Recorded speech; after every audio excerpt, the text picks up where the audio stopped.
हरे कृष्ण. प्रातःकालीन भागवत चर्चामध्ये आपल्या सगळ्या महानुभावांचं स्वागत आहे. आज आपण श्रीमद भागवतम स्कंद दुसरा अध्याय 6 पुरुष सूक्ताचे अनुमोदन या अध्यायातील श्लोक क्रमांक 32 आणि 33 का 33 आणि 34. 33 आणि 34 बघण्याचा प्रयत्न करणार आहोत. या दोन्ही श्लोकांमध्ये आपण भक्ती सेवेची तत्वतः भक्ती सेवेची अचूकता, ब्रह्मदेवांना सर्व कारणांची जाणीव कशी झाली याविषयी आपण माहिती मिळवणार आहोत. ओम नमो भगवते वासुदेवाय. ओम नमो भगवते वासुदेवाय. ओम नमो भगवते वासुदेवाय. ओम नमो भगवते वासुदेवाय. ओम नमो भगवते वासुदेवाय. ओम नमो भगवते वासुदेवाय. नारायण नारायणं नमस्कृत्य नरं चैव नरोत्तमं देवीं सरस्वतीं व्यासं ततो जयमुदीरये. नष्टप्रायेषु भद्रेषु नित्यं भागवत सेवया भगवती उत्तम श्लोके भक्तिर्भवती नैष्टिकी. हरे कृष्णा. श्लोक इति ते अभीतं तात इति ते अभिहितं तात यथा इदम् अनुपृच्छसि यथा इदम् अनुपृच्छसि न अन्यद् भगवतः किञ्चित् न अन्यत् भगवतः किञ्चित् भाव्यं सत् असत् आत्मकम् भाव्यं सत् असत् आत्मकम् न भारती मे अंगमृषा उपलक्ष्यते न भारती मे अंगमृषा उपलक्ष्यते न वै क्वचित् मे मनस मृषा गतिः न वै क्वचित् मे मनसः मृषा गतिः न मे वृषिकाणि पतन्ति असत्पथे न मे वृषिकाणि पतन्ति असत्पथे यत् मे औत्कण्ठ्यवता धृत हरिः. यत् मे हृद औत्कण्ठ्यवता धृत हरिः. इति ते अभिहितं तात यथा इदम् अनुपृच्छसि न अन्यत् भगवतः किञ्चित् भाव्यं सत् असत् आत्मकम् न भारती मे अंगमृषा उपलक्ष्यते न वै क्वचित् मे मनसा मृषा गतिः न मे ऋषिकाणि पतन्ति असत्पथे यत् मे हृदा उत्कण्ठ्यवता धृत हरिः. भाषांतर हे वत्सा, तू मला हम्म. तू मला जे काही विचारलेस ते मी तुला अशा रीतीने वर्णन करून सांगितले आहे.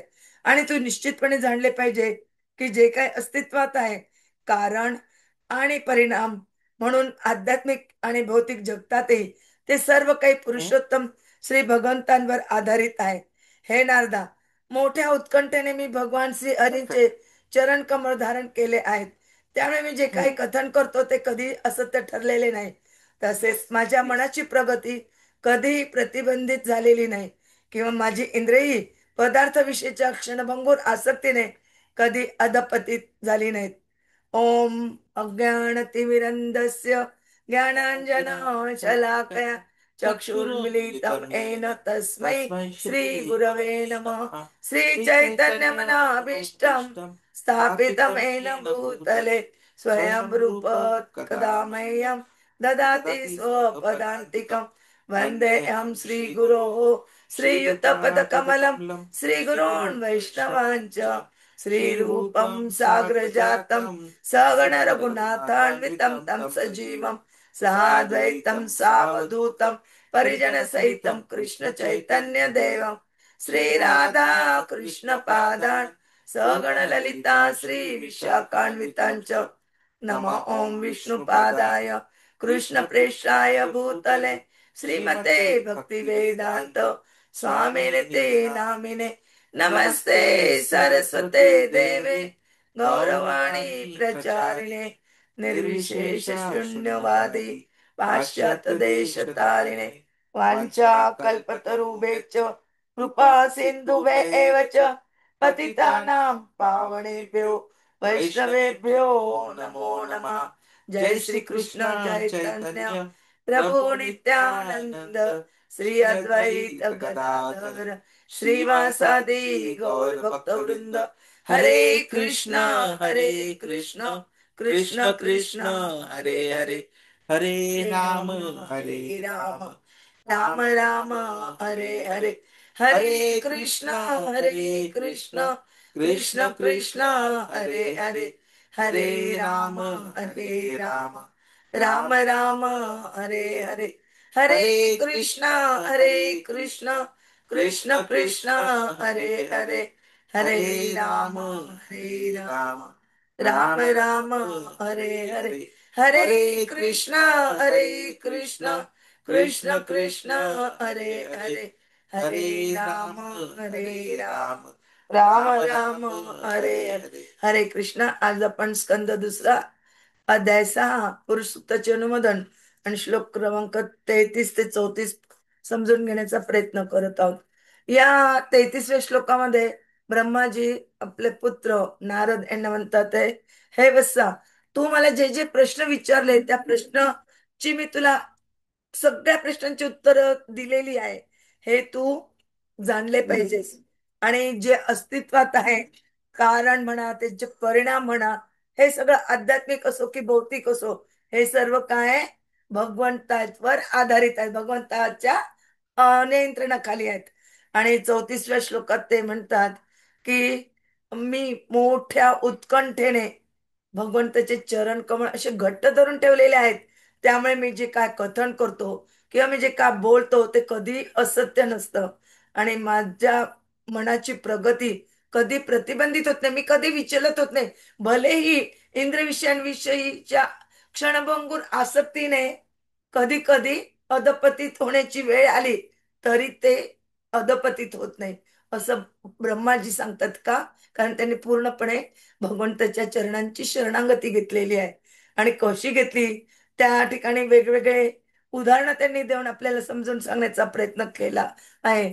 तर प्रभूजी आपल्याला अजून सुंदर सोप्या भाषेत समजून सांगतील, असं मी त्यांना विनंती करते. हरे कृष्ण. हरे हरे कृष्ण कृष्ण कृष्ण हरे हरे, हरे राम राम राम हरे हरे. तर खूप खूप धन्यवाद माताजी, सर्वात आधी तर तुम्हाला. आणि इथे जसं आपण काल चर्चा केली होती, आजपासून हा एक नवीन विभाग सुरू होतोय, जिथे ब्रह्माजी त्यांनी आतापर्यंत नारदजींना जे काही उत्तरं दिली होती, माहिती दिली होती, आता ते परत एकदा त्याला जे आहे त्याचं समरी करणार आहेत. तर सगळ्यात पहिली म्हणजे काय गोष्ट येते, की परम सत्याची अंतिम खात्री. आता भगवान ब्रह्मा काय करतायत पा, नारदांच्या सखोल प्रश्नांना उत्तर देत आहेत, ज्यात सृष्टी, कारण, कारणभाव आणि परम सत्याबद्दल विचारलं गेलं होतं. तर ब्रह्मा घोषित करतात की सर्व काही, कारण किंवा परिणाम, भौतिक किंवा आध्यात्मिक, पूर्णपणे श्रीकृष्ण अर्थात सर्वोच्च भगवानांच्या अधीन आहे. मग ते आध्यात्मिक जग अर्थात वैकुंठ लोक असू द्या किंवा भौतिक जग महत्त्वातील ब्रह्मांड, दोन्हीही कारण परिणामाच्या तत्वानुसार चालतात. परंतु मूळ आद्य कारण श्री गोविंदच आहे. आणि ते शास्त्रामध्ये अनेक ठिकाणी विस्तारपूर्ण सांगितलं गेलं. जसं ब्रह्मसंहितेमध्ये आपण तात्पर्यामध्ये आपण वाचतो, प्रभुपादजी म्हणतात, 5व्या अध्यायातील पहिला श्लोक, ईश्वर परमः कृष्ण सच्चिदानंद विग्रह अनादि आदि गोविंद सर्व कारण कारणम. अर्थात काय, तर श्रीकृष्ण गोविंद नावाने प्रसिद्ध हे परमेश्वर आहेत. त्यांचे शरीर नित्य आनंदमय व आध्यात्मिक आहे. ते स्वतः कोणत्याही गोष्टीचे कारण नसून सर्व कारणांचे कारण आहेत. आणि कृष्णाने सुद्धा भगवद्गीतेमध्ये ही गोष्ट आपल्याला सांगितली होती, 8व्या श्लोकात 10व्या अध्यायातील, जेव्हा ते म्हणतात, अहम सर्वस्य प्रभव मत्तः सर्व प्रवर्तते इति मत्वा भजन्ते माम मूढा भाव समन्विता. अर्थात मी सर्व आध्यात्मिक व भौतिक जगांचा स्रोत आहे, सर्व काही माझ्याकडून उत्पन्न होते, हे ज्यांना माहित आहे ते प्रेमाने माझी भक्ती करतात. आणि ज्यांना हे माहित आहे ते बुधा, ते काय आहे, ज्ञानी आहे. आता ब्रह्माजींपेक्षा अधिक सखोल ज्ञानी कोणी असूच शकत नाही. आणि म्हणून ब्रह्माजी त्यांचा वैयक्तिक अनुभव सांगतायत, की त्यांची वाणी, मन, इंद्रिय कधी पराभूत होत नाही किंवा भ्रष्ट होत नाही, कारण त्यांनी भगवान श्रीहरींच्या कमलमय चरणांना दृढपणे धरला आहे. तर कधी कधी प्रश्न येतो, ब्रह्माजींनी कृष्णाच्या चरण कमलांना धरलंय, म्हणजे जिथे जिथे कृष्ण जातील तिथे तिथे त्यांचे चरण पकडून जातात का? तर नाही, तसं नाहीये. इथे ह्या वाक्याचा अर्थ असा होतो ह्या श्लोकातील, की भगवान जे आहेत ते त्यांच्या गोलोक वृंदावनामध्ये आहेत, पण ब्रह्माजी कुठेही असले, काहीही करत असले, तरी त्यांचं ध्यान, त्यांचं स्मरण हे केवळ आणि केवळ आपल्या श्यामसुंदर गोविंद यांच्या श्री कमलांवर असतं, कमल चरणांवर असतं. आणि ते सदैव त्याच्याच आठवणीत राहतात. आणि म्हणून म्हणतात की मी त्यांच्या सोडून कुठे दुसरीकडे लक्षच देत नाही. आणि याचा अर्थ काय? तर मी त्यांच्या चरण कमलांना धरलेलं आहे. आणि त्यामुळेच तेव्हा जे म्हणतात की श्रीकृष्ण सर्व कारणांचे कारण आहेत, मूळ कारण आहे, तर हे सर्वात योग्य आणि महत्वपूर्ण गोष्ट आहे. आणि हे समजणं काहीही कठीण नाही. श्रीकृष्ण सृष्टीतील सर्व घटना अर्थात कारण परिणाम साखळीने ज्या चालतात, पण कृष्ण अरे जे आहेत ते सर्व कारण मुख्य कारण आहेत. इतर ब्रह्मज्योती म्हणजे निर्गुण तेज हे देखील कृष्णाचे रूप विग्रह आहे. आणि श्रीकृष्ण ग्रहण न करू शकता केवळ तत्वज्ञान अपूर्ण राहते. जसं भगवद्गीतेमध्ये 14व्या अध्यायातील 27व्या श्लोकात कृष्ण म्हणतात, ब्रह्मणो ही प्रतिष्ठा. तर सृष्टीचे वास्तविक ज्ञान मिळवण्यासाठी निर्गुण शक्तीपेक्षा जे परम व्यक्तित्व आहे त्या सत्याकडे जाणे गरजेचे आहे. आणि जेव्हा आपण तिथे पोहोचतो तेव्हा शुद्ध भक्तीची अचूकता आपल्याला कळते. ब्रह्माजींचा अधिकार मान्य केला जातो, कारण वैदिक ज्ञान थेट भगवानांनी त्यांच्या हृदयात प्रवाहित केले. परमपुरुष भगवान गोविंदांशी संवादामुळे ब्रह्मांचे विचार, वाणी, कृती सत्य मानली जाते. ब्रह्मांची अचूकता त्यांच्या अपार भक्तीमुळे आहे. गोविंद महाधिपुरुषम तमाम भजन. त्यांनी पूर्ण शरणागती घेतलीये, आणि त्यामुळे शरणागतीतील भक्ताचे शब्द स्वयं कृष्णाने रक्षण केले जातात. जसं भगवद्गीतेच्या 9व्या अध्यायातील 31व्या श्लोकात स्वतः कृष्ण म्हणतात, कौंतेह प्रतिजानीहि न मे भक्त प्रणश्यती.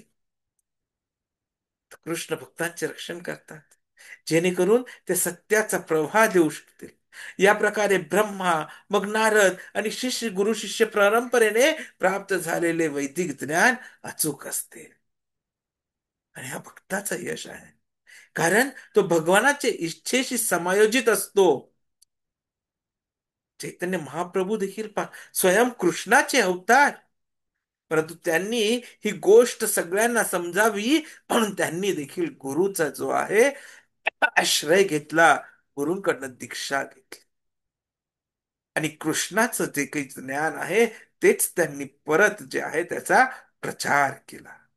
देताना त्यांनी फक्त काय केलंय, 8च शिक्षा आपल्याला दिल्या, परंतु त्या आपल्या जीवनाशी एवढं महत्वपूर्ण झाल्यात की कलियुगात आपल्याला त्याच्या व्यतिरिक्त काहीही आवश्यकता नाही.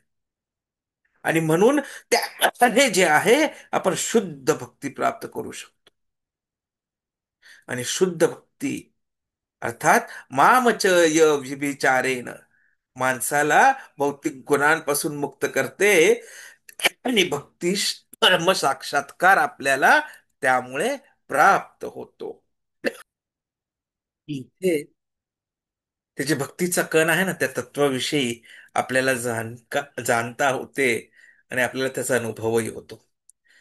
कारण की केवळ भौतिक ज्ञानावर आधारित विचार व कर्म परमसत्याचा संबंध नसल्यास हे सामान्यपणे खोटं आणि अपयशी ठरतं. कृष्ण भक्त असलेला माणूस प्रत्येक गोष्ट भगवानाच्या सेवेकरिता वापरतो, आणि म्हणूनच भौतिकतेचा बळी पडत नाही.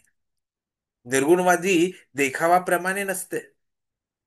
जसं की काही खाद्यपदार्थ ते टाळतात, परंतु भक्त काय करतात, ते सर्व काही कृष्णाला अर्पण करतात, त्यानंतर त्याचे प्रसाद म्हणून स्वीकारतात.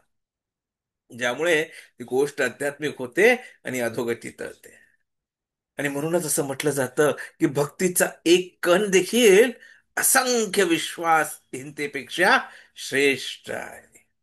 A grain of devotion is much much better than tons of unfaithfulness. आणि आपल्या शास्त्रामध्ये अनेक ठिकाणी ह्या तत्वाचा, ह्या दृष्टिकोनाचा वारंवार प्रचार केला गेलाय. जसं भगवद्गीतेमध्ये 8व्या अध्यायातील 14व्या श्लोकात स्वतः भगवंत म्हणतात की जो सातत्याने भगवंतांची आठवण करतो त्याला भगवान सहज प्राप्त होतात. कठोपनिषदामध्येही 23व्या श्लोकात 2ऱ्या अध्यायात बोललं गेलेलं आहे की केवळ भगवानाच्या कृपेवरच भक्तीने परिपूर्ण शरण गेलेल्या व्यक्तीलाच भगवान प्राप्त होतात. भगवद्गीतेच्या 31व्या श्लोकात भगवंत सांगताय की भक्तासाठी भगवान शाश्वत सुरक्षा देतात. आणि म्हणून भक्ती इंद्रियांना शुद्ध करते, त्यामुळे त्या सक्रिय राहतात, परंतु भौतिक दोषाने स्पर्श करत नाही. भक्त प्रत्येक गोष्टीला भगवंतांच्या सेवेत वापरण्यासाठी उपयोगी मानतो, अगदी इंद्रियांत देखील. यासाठी आपण अनेक कथा किंवा उपमा, दृष्टांत यांचा वापर करू शकतो. प्रभुपादजी आपल्याला समजवतात की शेतकरी आणि शेतमजुराचं उदाहरण घ्या. शेतमजूर जो आहे तो शेताचा मालक नसतो, त्यामुळे जेवढं काम सांगितले तेवढंच करेल. आणि तो कधी कधी चोरी चपाटी सुद्धा करतो. आणि त्यामुळे शेतकरी जो आहे तो फसू शकतो. तसंच कृष्ण चेतना नसेल तर आपण भौतिक इच्छांनी सहज फसू शकतो. तर भौतिकता ही शेतकरी आहे, शेतमजूर आहे, आणि आत्मा ही शेतकरी आहे. त्यामुळे आपल्याला भौतिकतेपासून सदैव सावध राहायला पाहिजे. दोरीवर चालण्याचा खेळ आपण अनेकदा पाहिला. तेव्हा जो चालतो किंवा जी चालते तिचं लक्ष हे केवळ उद्देशाकडे असतं. आणि थोडं जर इकडे तिकडे लक्ष विचलित झालं, संसारी उपभोग पाहायला मिळाली तर काय होईल? पडून जातात. तसंच संसारी उपभोगासाठी स्त्रोत वापरणं धोकादायक आहे. आणि शुद्ध वापर जो आहे तो सुरक्षित आहे, कारण की त्याचा उद्देश हा कृष्ण असतो. आणि म्हणून तर भक्त जे आहेत ना, ते नरक सदृश्य स्थितीमध्येही वैकुंठ निर्माण करू शकतात. शुद्ध भक्त कोणतीही जागा आध्यात्मिक बनवू शकतात. पाश्चात्य देशांमध्ये आपण पाहिलंय की अनेकदा जेव्हा भक्त प्रचार कार्याला जातात तर त्यांच्या विरुद्ध तक्रारी होतात, तर त्यांना एकदा पोलिसांनी पकडून जेलमध्ये टाकलं. आणि तिथेही भक्तांनी काय केलं? तर स्वतःचा जप चालू ठेवला, कीर्तन चालू ठेवलं. आणि विग्रह नव्हते, पूजेची सामग्री नव्हती, तरी मानसिक दृष्ट्या विग्रह सांभाळून मानसिक दृष्ट्या आरती केली. सर्व काही जो स्वाध्याय आहे, साधना आहे, जशीच्या तशी केली. आणि परिणाम काय? तर इतर जे बंदीगृहातील बंदी होते ते सुद्धा कृष्ण भक्त बनायला लागले. तर पोलीस म्हणाले, बाबा हो, तुम्ही इथे नका, तुम्ही बाहेरच राहा. आणि म्हणून हे जे श्लोक आहेत ते आपल्यासाठी भरपूर व्यावहारिक शिकवणी देऊन जातात. पहिली गोष्ट म्हणजे भगवंतांच्या चरणांना धरून राहा. ब्रह्मासारखे शुद्ध भक्तीमध्ये स्थिर राहणं आवश्यक आहे. गुरु शिष्य परंपरा पाळा. महान भक्तांच्या शब्दांना मान्य करा आणि अपयश टाळा. तिसरं म्हणजे सर्व काही कृष्णाची शक्ती मानून सेवेत वापरा. कृत्रिमरित्या तिरस्कार करण्यापेक्षा योग्य प्रकारे कृष्णासाठी वापर कधीही श्रेष्ठच. आपल्या इच्छा श्री कृष्णाच्या इच्छेशी समायोजित करा. चुकीच्या इच्छा शांती आणतात, शुद्ध इच्छा अगदी कठीण परिस्थितीतही वैकुंठ देतात. आणि सगळ्यात महत्वपूर्ण पाचवी शिकवण म्हणजे निरंतर जप करा.